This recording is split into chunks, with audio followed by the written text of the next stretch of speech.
सारे सगे सारे संबंधी एक ही तो है, दोनों पक्ष में अपने ही तो लोग हैं, किंतु अब अपनों के ही दो पक्ष बन गए।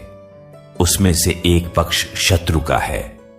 हर किसी से अर्जुन की लड़ाई नहीं थी, लेकिन अब युद्ध में वो उसके शत्रु थे और उसे उनके साथ लड़ना होगा।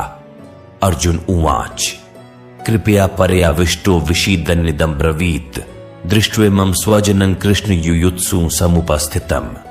अर्थात अपने करीबी एकदम अपने अर्जुन के सामने खड़े थे, लेकिन शत्रु पक्ष में उन उपस्थित संपूर्ण बंधुओं को देखकर वो कुंती पुत्र अर्जुन अत्यंत करुणा से युक्त होकर शोक करते हुए श्री कृष्ण से कह रहे हैं।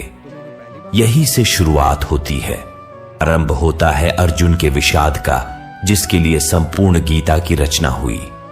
मार्गदर्शन के लिए कृष्ण ने एक ऐसी रचना करनी पड़ी जो हमेशा हमेशा के लिए हर किसी को सही राह पर चलने के लिए प्रेरित करती रही है और आगे भी प्रेरित करती रहेंगी। सीदंति मम गात्राणि मुखं च परिशुष्यति वे पथुश्च शरीरे में रोम हर्षश्च जायते। अर्थात युद्ध की बात करना आसान होता है, युद्ध करना कठिन। ऐसा ही अर्जुन के साथ हुआ, ऐसा ही दोस्तों हम सबके साथ होता है। ऐसे ही शंका का सॉल्यूशन भगवत गीता से श्री कृष्ण के द्वारा हमें मिलता है। दुखी अर्जुन कहते हैं, हे कृष्ण, युद्ध क्षेत्र में डटे हुए युद्ध के अभिलाषी इस स्वजन समुदाय अपनों को देखकर मुझे अच्छा नहीं लग रहा है। जैसे अंगों में शक्ति ना हो और मुख सूखा जा रहा है। न जाने कितनी ही बार ऐसा हम सबके साथ होता है कि जब युद्ध के सम्मुख होते हैं तो जैसे शक्ति खत्म हो जाती है।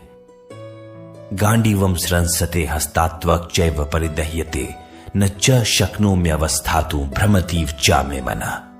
अर्थात अर्जुन अपने दुख को बता रहे। दोस्तों, हमारी दुविधाओं से अलग नहीं है। चाहे हम परीक्षा दे रहे हो, चाहे जो भी काम कर रहे हो, कितने ही ऐसे मौके आते हैं जब हम स्वयं को अर्जुन की अवस्था में पाते हैं। लगता है जैसे कि हम युद्ध के लायक ही नहीं, युद्ध हम कर ही नहीं पाएंगे। अर्जुन के हाथ से उनका गांडीव धनुष गिर रहा है और त्वचा भी बहुत जल रही है तथा उनका मन भ्रमित सा हो रहा है, इसलिए वह खड़े रहने में भी समर्थ नहीं।